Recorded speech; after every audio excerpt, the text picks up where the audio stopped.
Hello everyone, thank you again for tuning in. As promised last week, I am releasing a video about the Startup Visa program. Now it's no surprise that there are a zillion videos on YouTube about this program.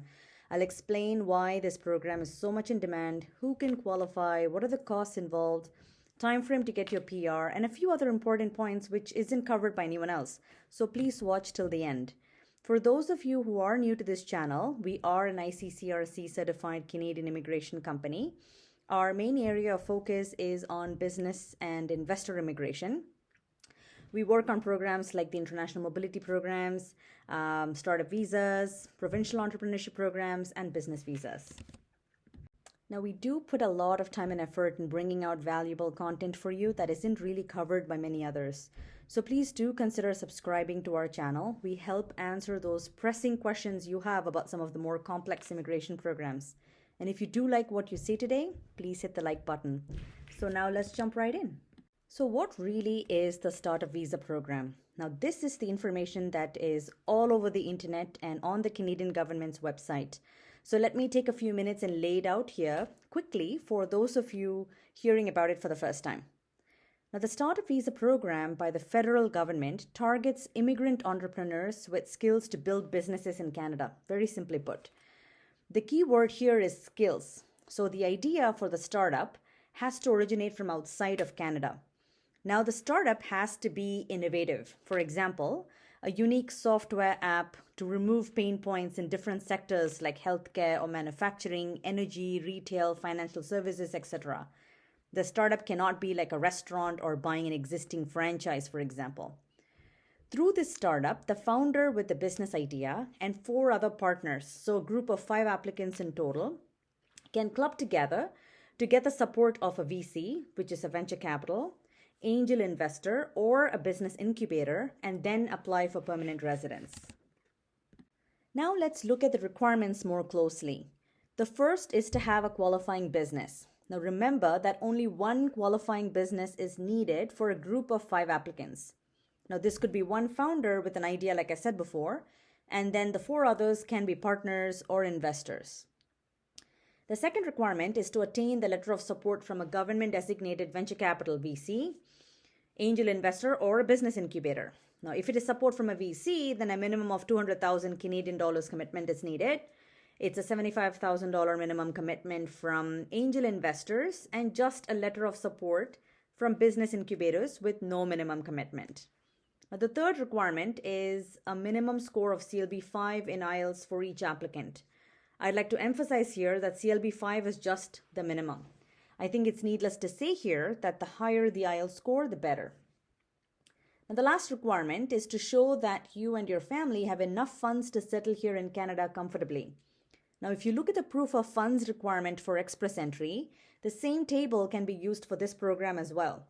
Similar to what I said for IELTS, for the IELTS requirement, showing just the minimum funds required is not merely sufficient for such applications.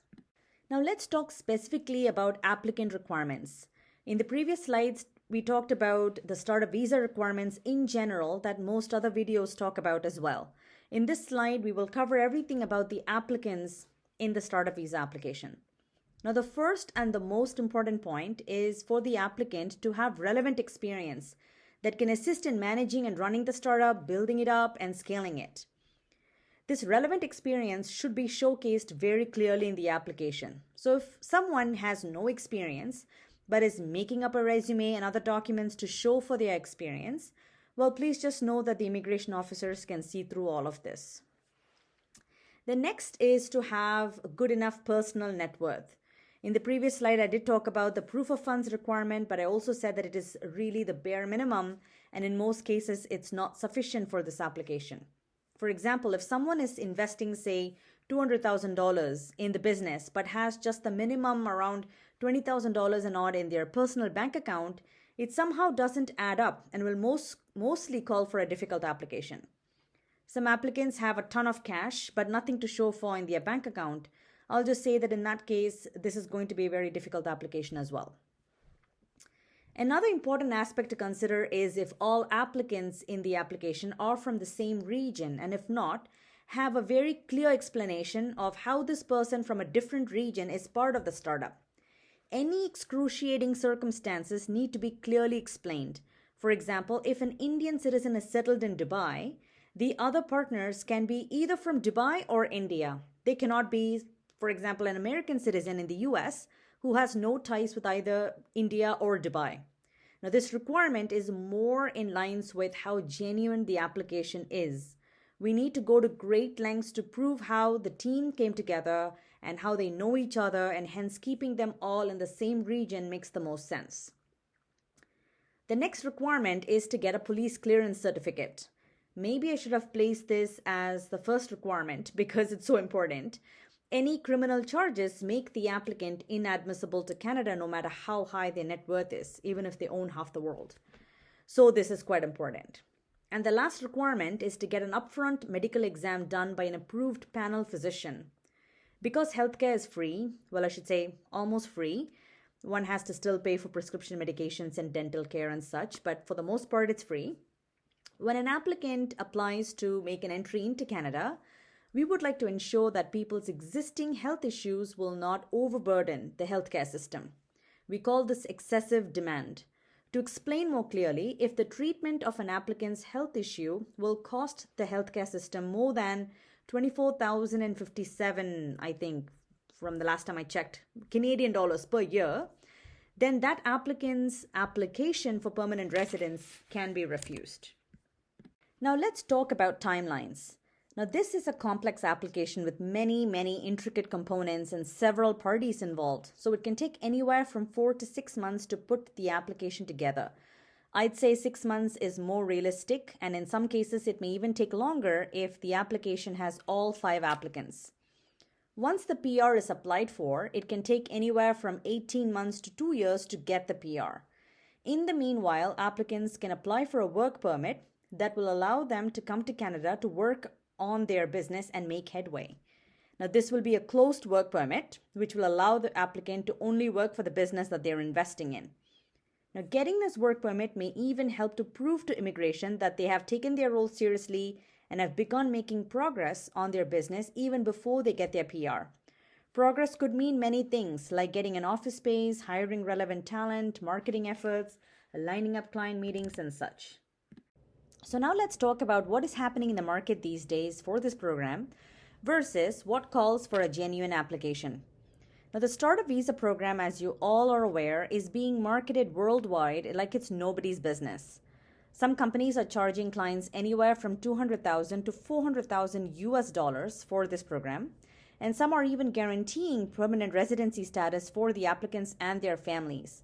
Some of them are simply charging these clients hundreds and thousands of dollars, even if the client has no relevant experience or education, just because they have the money and they can afford to pay. Now, for many people, coming to Canada is a dream, and their deep desire to leave their lives behind and come to Canada is so intense that they just need someone to give them even the faintest ray of hope that they are jumping onto that opportunity. For people where their age is a deterrent for any economic programs, and this combined with not the strongest English language skills, it may seem like the Startup Visa is an excellent option and is checking off on all their boxes as marketed by some of these companies. Direct PR, only CLB5 in English, someone else is bringing the business idea, someone else is doing the work to get the letter of support, someone else is figuring out my resume and experience. I can get a work permit in 4 to 6 months. Only minimum proof of funds is required, which can be easily shown in the bank account. Wow, this is great. Let's pay the $100,000 invoice and go for this. What can possibly go wrong? It's an approved program by Canada. Look, my intention is not to sit here and talk down on all the immigration companies promoting this program or any others. My goal is to showcase what's happening in the market so clients don't get fooled easily into believing something that is far from the truth. Now, we had a potential client that called us 2 weeks ago. He's married with 2 children from India, sold all his home and moved into a small rented premise, to be able to pay for this program. He was actually promised PR in 6 months. Never heard back from the company after he made the payment. It's been 4 years and he's still waiting for his PR or any type of progress on his file. It was actually so heartbreaking to hear his story, and I'm doing my part to make sure that no one else endures such pain and loss. Especially when there are kids involved, you really need to know what you're getting into. Because it's just not your life. You're placing your kids in such an unsettling situation which can totally be avoided.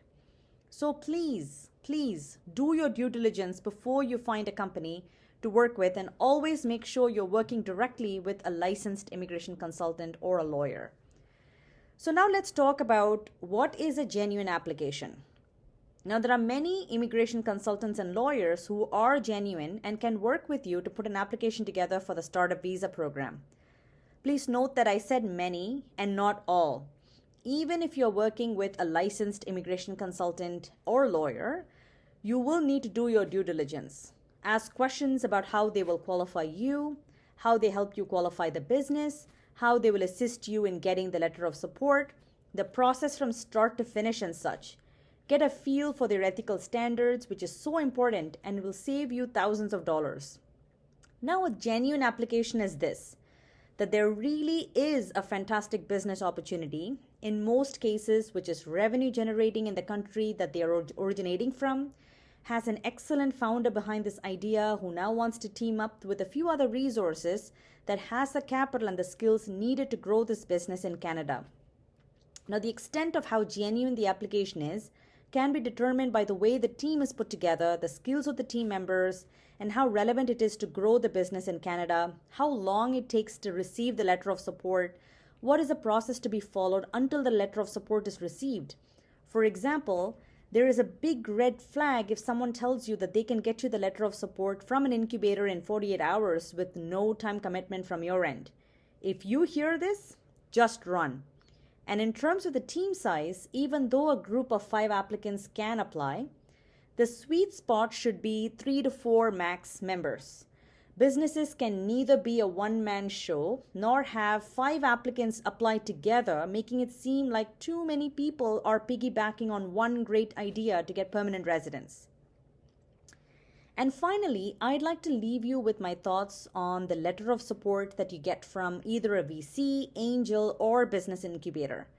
Which one is better than the other? Well, you can only get it from an organization that has been designated by the government, and their designation is reviewed on a yearly basis.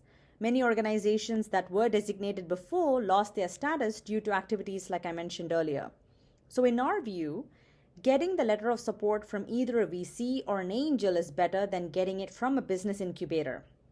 Although there are a few business incubators that are highly respected and a letter of support from them is not questioned.